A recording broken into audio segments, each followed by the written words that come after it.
with the place, so thought I'd get some help from a very good friend of mine. Cal, how are you? I'm great, how are you? Very well, thank you. Tell me about this place. Like I said, I didn't get on with it. You've always gone well here. Is it a track you like? Yeah, it is a track I like. I like to come to Japan as well. Great people, great atmosphere at this Grand Prix. But yeah, I've had some great results here over the years. I quite like the long braking zones, and that was the Honda's strength when I was there. A strange circuit, you know, it's got a lot of grip. Yeah, it sets up for hopefully a good weekend for the Yamahas. Yeah, let's hope so. Let's check out turn 1A. Cal, we've made it down to turn 1, and we have seen some action over the years here, especially off the start, but there seems like a lot of lines through here. I never figured out the right one. Standard. Yeah. Tell me what you're trying to achieve through this section. Off the start, yeah, it gets hectic because it looks narrow, but it's actually quite wide on a single lap. But when there's 24 bikes going around there on turn 1, you can't see as well. It's quite a key corner for the first sector, though. You know, the first sector ends after turn 4, but it's all about speed on this straight. You know, if you can get out of here, keep the momentum without spinning, you know, it really helps with your drive up to turn 3, which is 5th gear. So the faster you can come out of here, the better.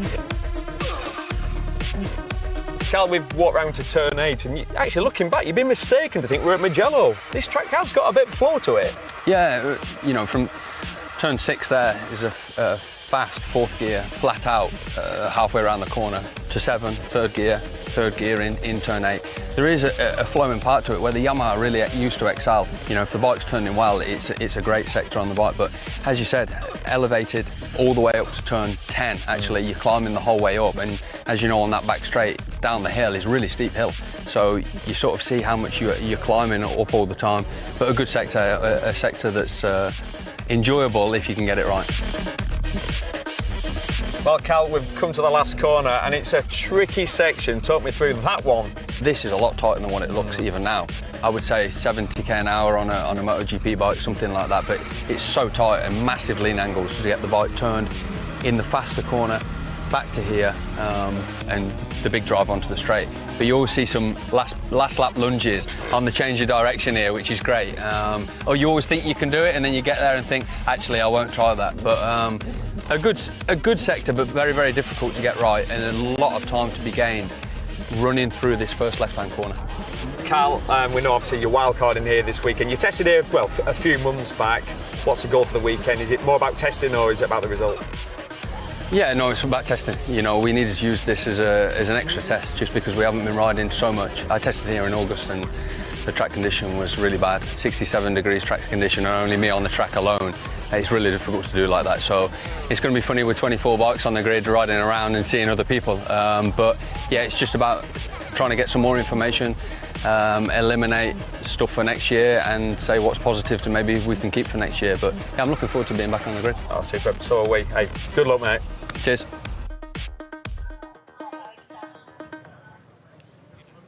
Yeah, good to see Cal back on the grid. Important job for him. Home race for Yamaha, and their struggles have been well documented, haven't they, this season? So lots for him to do. It seems though there's been a bit of a difference of opinion though between Cal and Fabio, having spoken to him on Thursday about what Cal is testing and what direction they're going for. How problematic is that if you're trying to develop the M1? Yeah, I'm with Cal on this because sometimes the rider, obviously Fabio's just asked for horsepower the last 2 years. Yamaha have given him some horsepower. It's made the bike character, the engine character, aggressive, and they're not able to put the power to the ground, find the grip, use Yamaha's strength. So Cal's saying there's a lot more to be gained here than horsepower and aero, the way obviously KTM and Ducati have made it work. But yeah, I think Fabio's comments were maybe from frustration, wanting to see further developments happen, but I think Cal's doing a good job behind the scenes in testing, and such good pace yesterday. He was right on Fabio's tail for the opening half of the race before he got the long lap penalty. It's not really gone to plan for Fabio, has it, this weekend? It didn't qualify well, and again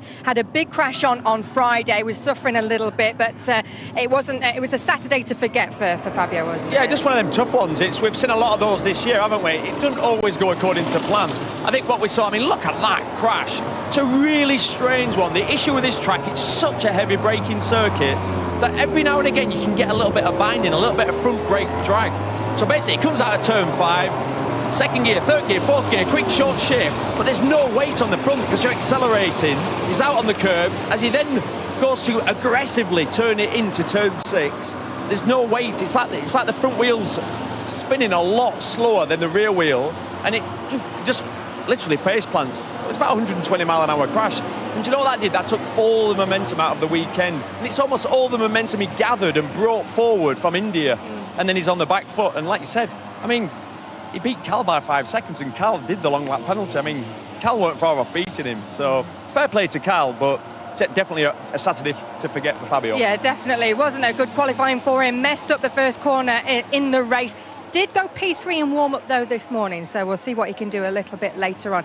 We've got the Moto3 race coming up very shortly, but just a quick reminder of what else we've got coming up on the channel. We've got Premiership Rugby Cup later on today at 2 o'clock. It's Harlequins against Saracens. That is live for you on TNT Sports 1. Our first race of the day though, the Moto3 class, are out next.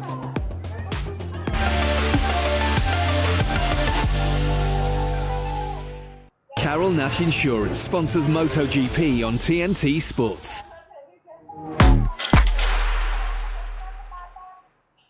This is a call to those who love rugby. Face painted, your colours, your people by your side. It's the pride of a city resting on shoulders. It's power, passion and skill deployed at will. And the will is to win. Together is where we belong. This isn't just rugby. This is everything.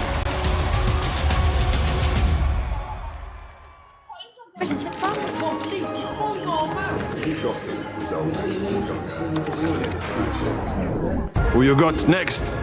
You know, quite frankly, I think this is taking way too long. Oh, lad. Who you got walking it all out? That'll be us, Eric. Give any game an epic boost and get up to twice the prize when you build your odds. Hey. Who you got? William Hill. It's who you play with. At SCS, it's the end of season sale. So don't miss the hottest deals.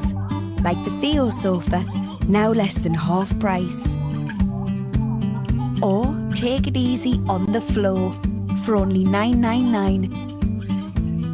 And sink your feet into a new carpet with free fitting. Offers end soon. SCS, helping create the home you love.